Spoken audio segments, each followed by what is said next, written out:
Nako, ay nagkagulo na diyan sa Senado, sapagkat itong kapwa senador ni Escudero ay hindi na nakatiis, pinapalayas si Escudero diyan sa Senado ang sinapit. Alright, welcome back to my YouTube channel. I'm Andes Vlog.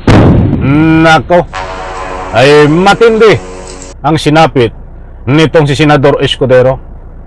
Pinapalayas na pinagtatabuyan, pinatakwil ng kanyang kapwa senador. Abay, ang kapal naman ang apong nito. Pinapalayas din ito ng taong bayan diyan sa pisto. At ang dami rin po na nagsusulong na ito ay patalsikin bilang ama ng Senado. Pinagtulong-tulungan na po, kinuyog. Ay isang like muna sa video na ito. Kung nagustuhan nyo po, sabay-sabay po nating i-like ang video na ito. Sa lahat ng hindi pa nakasubscribe dito sa aking YouTube channel, please subscribe. Maraming salamat po. Eto, talagang matindi ito. Mismong kapwa senador na ni Escudero ang naglalabas ng kanilang utos na itong si Escudero ay hindi tama ang galawan. Siyempre, sabi nga, kailangang umalis siya sa pisto bilang ama ng Senado. Ay kahit nga ordinaryong tao kahit ordinaryong tao ay kaya pong intindihin ang galawan nitong si Escudero, na ang gusto niyang ipunto dito, ang pinakang main na adhikain niya, and the end ay i-dismiss ang impeach trial diyan sa Senado. Datapwat buti lang ang taong bayan ay nag-ingay. At maraming salamat sa inyo, mga mahal kong taga-subaybay. Hindi nasayang ang inyong pag-iingay, public opinion, buhat diyan sa comment section. Dahil ini-spread po natin yan. Naging karagdagan po, naging bigay daan para makorner itong si Escudero. Ika nga po'y wala hong malusutan, bagkus nataranta na nabisto ang kanyang galawan, napatayin ng impeachment. Datapwat sa puntong ito, marami ang bumaliktad na mga senador.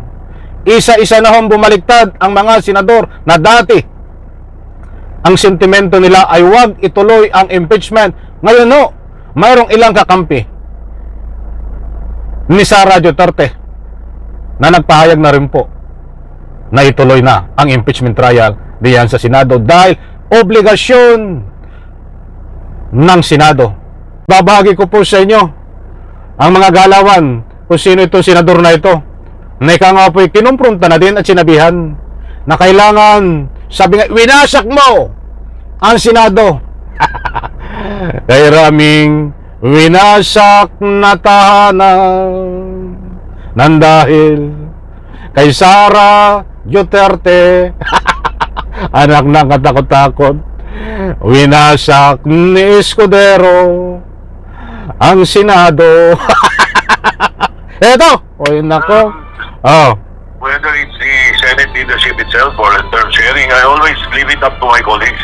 Ako po old-timer ako I belong to the old school ng mga senador So, ganun kami, kahit anong araw we leave it to our colleagues kung sino sa gusto nila, kung anong gusto nilang patakaran na gawin, kung term sharing yan, or kung gusto nila yung ito, or this particular candidate.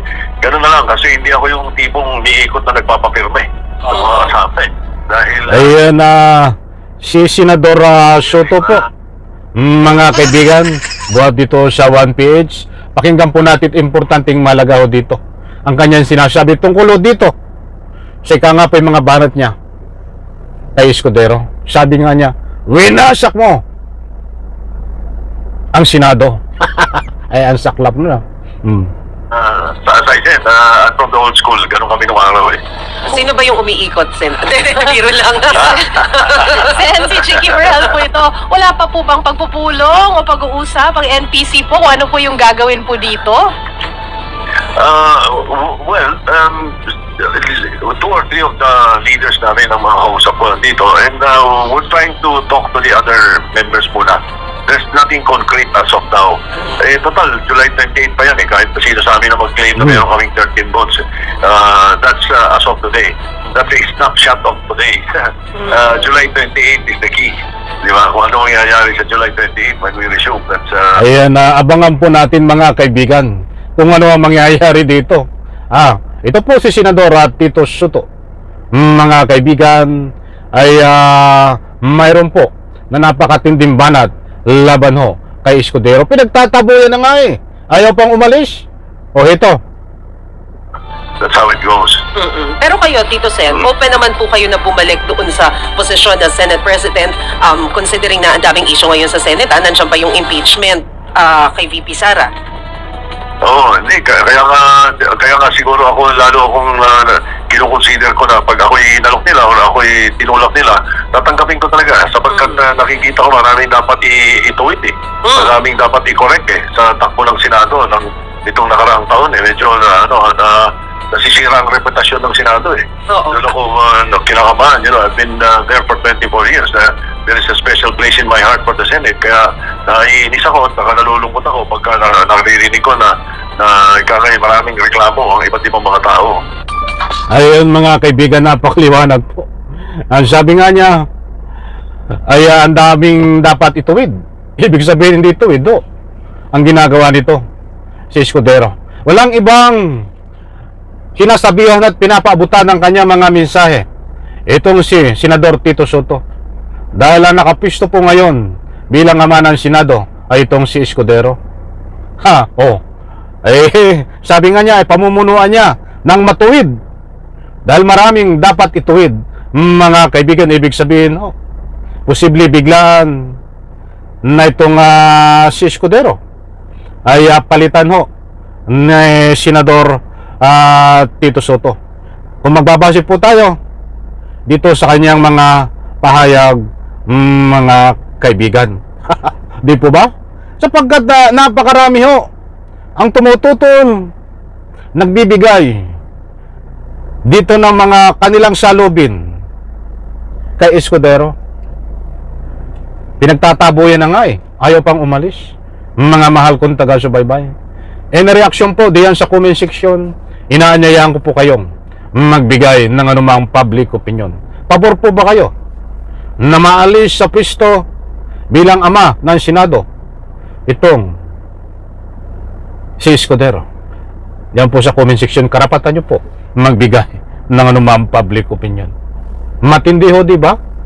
At syempre, bilang ama ng Senado, dapat ang itatak mo sa iyong puso at isipan, Senador Escudero, ang utos ng ating saligang batas ay proceed with trial, hindi proceed to dismissal ang impeachment laban kay Sara Duterte. Dapat iniisip mo yun eh. Hindi mo iniisip yung proceed to trial eh. Proceed to dismissal ang iyong iniisip. Datapuat ang mga senador na nasa paligid mo. Pipera si Bato at ang tagasunod ni Sara Duterte na talagang parang asong ulol na sumusunod ay tinutulak ka talaga para lumayas na sa pwesto mo. Naku po, kinulang tayo sa oras. Mga mahal kong taga-subaybay. Isang like ko sa video na ito kung nagustuhan nyo po. Maraming salamat. Bye-bye.